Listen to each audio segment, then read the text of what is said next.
Turning now to the crisis of crime in America, and specifically here in New York, the variety of attacks, violent attacks, have been headline-grabbing in New York, all across the nation. All eyes on New York when it comes to this.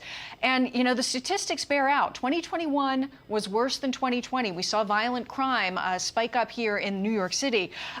And here's what the former longstanding police commissioner had to say.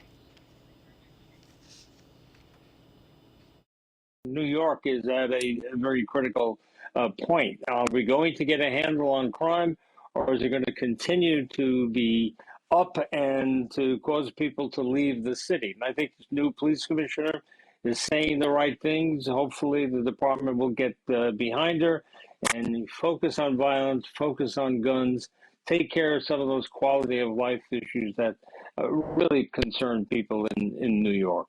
There is a new police commissioner coming in, a new mayor coming in. Do you have confidence in this new leadership, hopes for this new leadership team?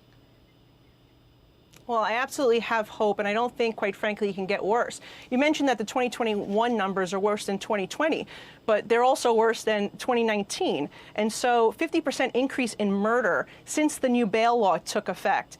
Double the number of shootings since that bail law took effect in January of 2020. That is what needs to be repealed. We need the Governor Hochul and the Democratic-controlled legislature to take action here. We also need the new mayor to reinstate the NYPD plainclothes unit, which was responsible for getting gangs and drugs and guns off our streets. And we need to make sure that we reinstate the funding that the city council cut. It was 1/6 of the NYPD budget. And also let the police do their jobs. Unless the commissioner and the mayor allow them to do their jobs, they're going to have problems. They've seen record number of retirements.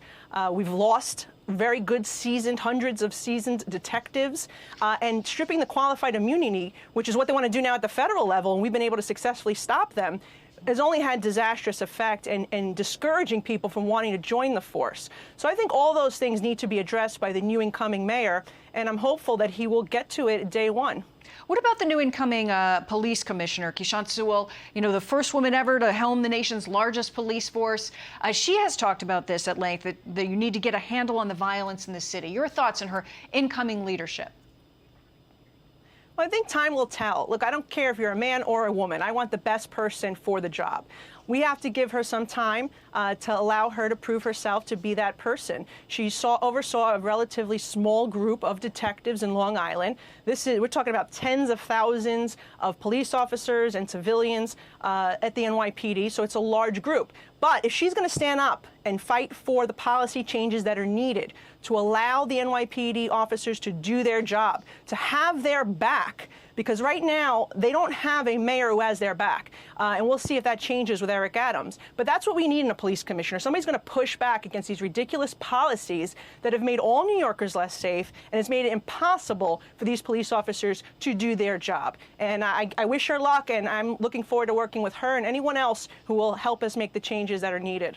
All right, New York Congresswoman Nicole Malliotakis, thank you so much for joining us on a Saturday night here just before the holidays. We really appreciate it.